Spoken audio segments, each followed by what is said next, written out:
भले ही ये वीडियो थोड़ा लंबा हो सकता है, लेकिन बिल्कुल भी स्किप मत कीजिए। अगर आपका पास इंडिया का बारे में डीप नॉलेज नहीं है तो इसको सुनने का बाद आपका दिमाग खोलने वाला है और एक नया सोच डेवलप होने वाला है। तो चलो वीडियो को शुरू करते हैं। नमस्ते दोस्तों, आज एक बहुत ज़रूरी एंड इंटरेस्टिंग बात बोलने जा रहा हूँ। इस वीडियो को मैं हमारा late brother and sister Samuel and Rosy Sangma का डेथ का साथ लिंक करके बताने वाला हूँ कि हमारा साथ ऐसा क्यों डिस्क्रिमिनेशन हो रहा है। एक बार इस वीडियो को एंड तक देख लीजिए, आपको कंप्लीट हिस्ट्री पता चल जाएगा। और मेरा आप सब लोगों को गुजारिश है कि इस वीडियो को अपने लोगों में ज़रूर शेयर कीजिएगा, क्योंकि नॉलेज बांटने से हम किसी से भी छोटा बड़ा नहीं हो जाएंगे, लेकिन हम जहाँ भी जाएं हमारा ज़िंदगी बहुत आसान होने वाला है। सभी लोग अपना अपना राइट एंड ड्यूटीज़ को जानकर अपना अपना जिम्मेदारी निभाएंगे। अगर हमारा सभी सिटीजन का पास राइट नॉलेज होता तो हमारा दोनों ब्रदर एंड सिस्टर का कभी मौत नहीं होता। इसलिए ज्ञान को सारे दुनिया में फैलाना हम सभी के लिए बहुत फ़ायदेमंद है और हम सबका ज़िंदगी को बहुत आसान कर देने वाला है। इसलिए सब लोग सपोर्ट कीजिए। आई रिक्वेस्ट यू, आज कुछ ना कुछ तो ज़रूर आप लोग नया सीख कर जाने वाले हो। इस वीडियो में जो भी बात बताया गया है उतना ज्ञान तो हम सभी नॉर्थ ईस्ट लोगों का पास होना बेहद ज़रूरी है, नहीं तो आने वाला दिनों में राइट डिसीजन लेने के लिए हमें बहुत दिक्कत आने वाला है। क्योंकि हमारा रीजन में inner line permit and autonomous state का बारे में डिमांड चलते रहता है। उस वक्त ये जानकारी हमारे लोगों को मजबूत कर देने वाला है। हम सोच रहे थे कि मेनलैंड इंडिया में रहने वाले हम नॉर्थ ईस्ट वालों से काफ़ी डेवलपमेंट में और पढ़ाई लिखाई में हमसे एडवांस है, इसलिए वे लोग हमसे कई गुना अच्छे होंगे। लेकिन हमारा सोच गलत साबित हुआ।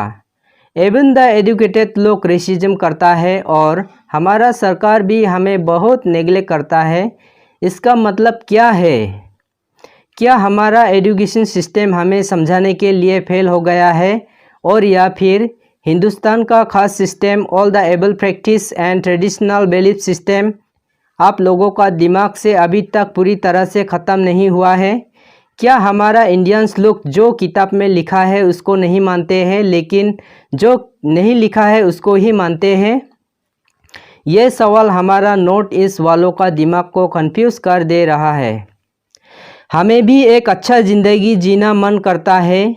हमेशा से हमारा सरकार भेदभाव एंड डिस्क्रिमिनेशन करके हमारा रीजन में एक बेसिक नेसेसिटी का सुविधा को भी बनाकर नहीं दिया है, जो बाकी स्टेट में नॉर्मल बन चुका है। इसलिए हमें कुछ छोटे छोटे चीज़ों के लिए मेनलैंड इंडिया जाना पड़ता है। उसका मतलब ये नहीं है कि हम इतना ज़्यादा मजबूरी में हैं और आप लोग हमें मार देंगे।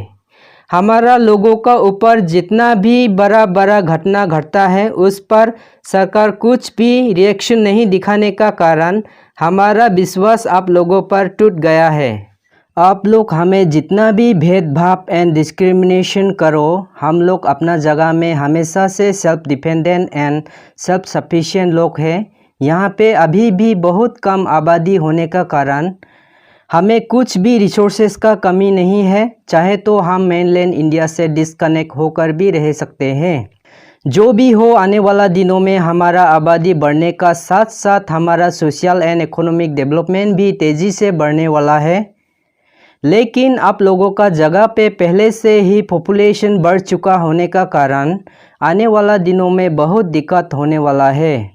वो दिन ऐसा होगा जब सेंट्रल गवर्नमेंट आप लोगों का ज़मीन को नोटिफाई करेंगे कि इतना ज़मीन पर खाना उगाना है, इतना ज़मीन पर ऑक्सीजन के लिए पेड़ उगाना है, इतना ज़मीन पर इकोनॉमिक डेवलपमेंट के लिए इंडस्ट्री चलाना है और उतना ज़मीन पर लोगों का घर बसाना है। तब आप लोगों का ज़मीन पे छत पर छत बनाकर लोगों को बसाने से भी पैर तक रखने को जगह नहीं होने वाला है। उस समय में आप लोग हमारे कम आबादी एरिया में बेटर प्लेस और बेटर अपॉर्चुनिटी ढूंढ कर आने वाले हो। इसलिए किसी को भी छोटा कमज़ोर मत समझना, क्योंकि कोई भी कंडीशन का कुछ रीज़न ज़रूर होता है। अभी हमें चाहे जितना भी कमज़ोर निकम्मा बोलो, लेकिन एक ना एक दिन ऐसा ज़रूर आएगा कि हम भी एक प्रिविलेज सोसाइटी ज़रूर बन पाएंगे। हमारा देश में क्यों इतना ज़्यादा रेसिज्म एंड रीजनलिज्म फैल रहा है, उसका बहुत सारे कारण हो सकता है। उसमें से कुछ रीज़न को मैं यहाँ पे डिस्कस करूँगा। पहला रीज़न, हमारा हिंदुस्तान में पहले से ही bad tradition and bad culture का बारे में मशहूर है। जैसा खास system, all the able practice, शायद लोगों का दिमाग से भेदभाव रखने का सोच अभी तक पूरी तरह से ख़त्म नहीं हुआ है। दूसरा रीज़न, पॉलिटिकली भी पहले से ही हम पर उतना ध्यान नहीं दिया गया है, उसका कारण भी हो सकता है। तीसरा रीज़न, हमारे रीजन लेस डेवलप होने का कारण शायद हमें अनपढ़ गंवार निकम्मा सोचते होंगे। चौथा रीज़न, हमारे नॉर्थ ईस्ट के लोग कभी कभी inner line permit and autonomous state demand करने के लिए प्रोटेस्ट करते समय में कभी कभी एक या दो मारवाड़ी का गाड़ी जला देते हैं, इसलिए वे लोग counter racism and reverse retaliation करते होंगे। लेकिन ये सब तो छोटे छोटे मामला था, आप लोगों का जैसा हमने किसी का भी जान तो नहीं ली है।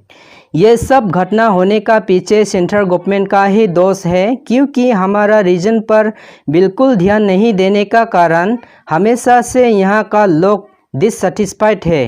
अगर हमारा लोगों का बीच में सरकार और प्रशासन से विश्वास उठने लगेगा तो आने वाला दिनों में हमारा देश के लिए काफ़ी हानिकारक हो सकता है, क्योंकि ये सब हरकतें करना डायरेक्टली और इनडायरेक्टली हमारा इकोनॉमी का साथ ज़रूर कुछ न कुछ लिंक और कनेक्शन हो जाता है।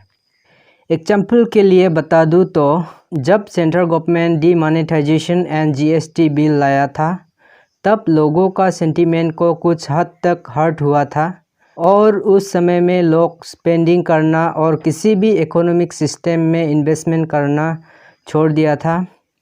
तो उस समय में हमारा इकोनॉमी बहुत ज़्यादा डाउन पे चला गया था। इसलिए देश की लोगों का सेंटीमेंट को हर्ट करना सरकार के लिए अच्छी बात नहीं है।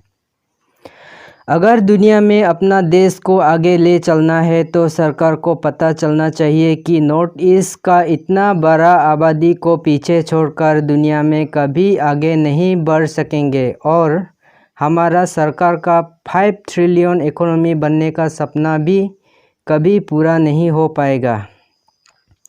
हमारा दिल में जितना भी डर घुस गया है उसे जल्द से जल्द निकाल देना है और पहले की तरह सिचुएशन को नॉर्मल कंडीशन में लाना चाहिए।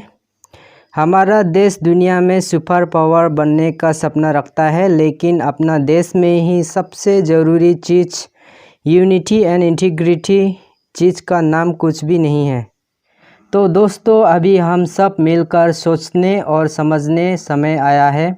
मेनलैंड इंडियंस लोग हमारा ऊपर सिंस इंडिपेंडेंस 75 साल से ही रूल करके आए हैं, लेकिन वे लोग हमें काफ़ी पहले से ही अलग मानते थे, इस बात में कोई डाउट नहीं है, क्योंकि हमें हिस्ट्री से पता चलता है कि वे लोग हमें अलग सोचने का कारण हमें पीछे छोड़कर खुद को बहुत आगे लेकर गया है। इसको समझने के लिए हम एंशियंट हिस्ट्री से शुरू करना होगा।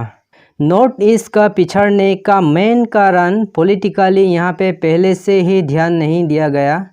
अगर हम एंशियंट हिस्ट्री को रिफ़र करें तो इंडिया में पहले का ज़माना में सबसे बड़ा साम्राज्य जैसा Chola empire and Dravidian empire north east India से कम्प्लीटली डिसकनेक्टेड रहा है। इसलिए नॉर्थ ईस्ट मेनलैंड इंडिया का कल्चर का साथ कभी मिक्स नहीं हो पाया। इसलिए यहाँ का कल्चर मेनलैंड इंडिया से काफ़ी अलग रहा है। बाद में यहाँ पे इंडिजिनस कल्चर धीरे धीरे डेवलप हुआ और यहाँ का जितना भी ट्राइबल कल्चर का बीच में कुछ न कुछ एक दूसरे का साथ सिमिलरिटीज़ है। इसलिए हम सब नॉर्थ ईस्ट का tribal population culturally mainland India से बिल्कुल अलग हो गए और बाद में यूरोपियन मिशनरीज़ का इन्फ्लुएंस का वजह से भी हम मेनलैंड इंडिया का कल्चर से बहुत अलग हो गए। इंडिपेंडेंस का बाद जब यहाँ पे नया सरकार बना, नॉर्थ ईस्ट का जगह ज़मीन एंड क्लाइमेटिक कंडीशन बहुत डिफ़िकल्ट होने का कारण और यहाँ का पॉपुलेशन बहुत कम होने का कारण पॉलिटिकली यहाँ पे ज़्यादा ध्यान देना फ़ायदेमंद नहीं समझा।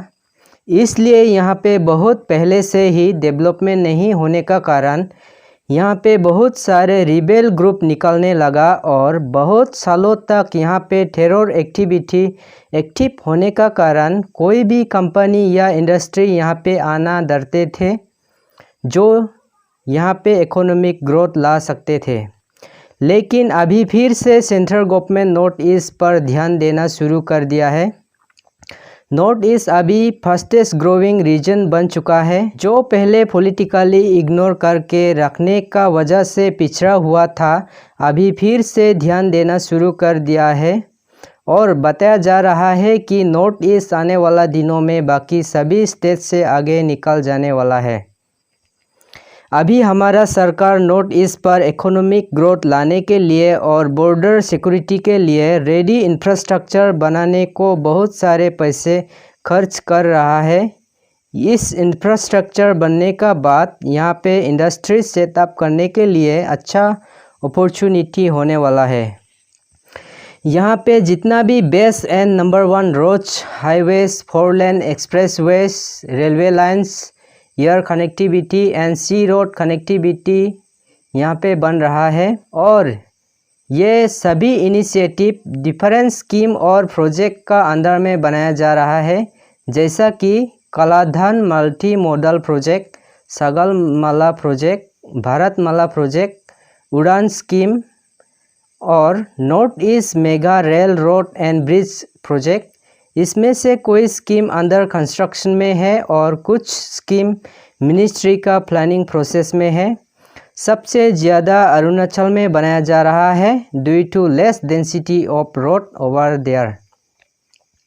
ये सभी प्रोजेक्ट देश की इकोनॉमी एंड चाइनीज़ एग्रेशन को ध्यान में रखते हुए बनाया जा रहा है, लेकिन सबसे ज़्यादा यहाँ का लोगों के लिए बेनिफिट होने वाला है। इसलिए नॉर्थ ईस्ट आने वाला दिनों में सभी स्टेट से आगे निकलने वाला है। तो दोस्तों, आप लोगों को पूरा कहानी समझ में आया होगा कि हमारा सरकार फ्यूचर में सुपर पावर बनने का सपना रखता है और नॉर्थ ईस्ट को चाइनीज़ एग्रेशन से बचाना चाहता है। इसलिए ये सब प्रोजेक्ट शुरू किया है, लेकिन हमारे लोगों का ऊपर उनका कितना कंसर्न है वो हमें कभी भी नहीं दिखाया है, इसलिए हम उन्हें उतना विश्वास नहीं कर सकते हैं। तो दोस्तों, अभी सबके लिए हाई टाइम है एक साथ जस्टिस के लिए आवाज़ उठाने का। ऐसा मौका फिर कभी नहीं मिलेगा। वे लोग हमें मारते रहेंगे और हम अभी की तरह कभी भी सबूत जुटा नहीं पाएंगे और फ्यूचर में कोई भी केस को इतना हाई लेवल तक नहीं ले जा सकेंगे। फ्यूचर में वे लोग आसानी से हमारा केस को दबा देंगे, क्योंकि वे लोग हमें अपना मानता ही नहीं है, तो हमें क्यों सपोर्ट करें। जब भी उन लोग और हमारा बीच में कॉन्फ्लिक्ट होगा तो कोई भी हमें बचाने वाला और सपोर्ट करने वाला नहीं है बोलकर हमें पूरी तरह से पता चल चुका है। इसलिए नॉर्थ ईस्ट का सभी भाई बहन लोग हमारा साथ दो। आप लोग YouTube पर सर्च करके देखिए कितने सालों से हमारा नॉर्थ ईस्ट का ऊपर अत्याचार हो रहा है। ये बात किसी को भी उतना मालूम नहीं होगा शायद। वैसा ही फ्यूचर में भी होते रहेंगे, किसी को भी पता नहीं चलेगा। इसलिए अभी हम सब मिलकर सबक सिखाना चाहिए ताकि ऐसा घटना फ्यूचर में फिर ना हो। हम सब नॉर्थ ईस्ट का ट्रेडिशन एंड कल्चर एक ही है, इसलिए हम सब एकजुट होकर बुराई का ऊपर लड़ना चाहिए। अगर सरकार ही हमारा जान को वैल्यू नहीं देता है तो हम किस पर भरोसा करके इस देश में जिए। हमारा होम मिनिस्टर क्यों सामुएल एंड रोजी संगमा का केस को CBI को देना नहीं चाहता है? हमारा सरकार क्यों आरोपियों को इतना ज़्यादा डिफेंड कर रहा है? ये सवाल पूरा नॉर्थ ईस्ट पर फिर से उठने लगा है। हमारा सरकार ऑटोक्रेटिक बन चुका है। हमारा ह्यूमन राइट्स को कुछ भी वैल्यू नहीं दिया जा रहा है। क्या गरीब, कमज़ोर एंड इनोसेंट लोगों का जान का कुछ भी वैल्यू नहीं होता है क्या? ये सवाल सभी लोग सरकार से पूछ रहा है। Counter racism and reverse retaliation को हम कभी भी जस्टिफाई नहीं करते हैं, क्योंकि हमारा नॉर्थ ईस्ट वालों भी कोई अच्छा है और कोई बुरा है, वैसा ही सेंट्रल इंडिया में रहने वाला लोग भी कोई अच्छा है कोई बुरा है। लेकिन जब भी वायलेंस होता है तो इनोसेंट लोगों का ही नुकसान होता है। इसलिए हम सब देशवासी बुराई का अगेंस्ट एक साथ मिलकर ऐसा खराब इंसान को जड़ से उखाड़ कर ख़त्म कर देना चाहिए। और हमारा सरकार का भी बैड कल्चर बन चुका है। मिलने वाला जस्टिस को भी हमें नहीं देना चाहता है। सरकार का आरोपियों को डिफेंड करने का कल्चर बन चुका है। अगर हमारा सरकार ही हमें अनलॉफुल एक्टिविटीज़ को करके दिखाएंगे तो हम किस पर भरोसा करें कि हमारा भी अच्छा दिन आने वाला है। सभी बड़ा घटना का पीछे सरकार का ही दोष है, क्योंकि सरकार ही हमें अनलॉफुल काम करना सिखाता है। इसलिए हम हमेशा सरकार की आदेश को सस्पिशियस नज़र से देखते हैं।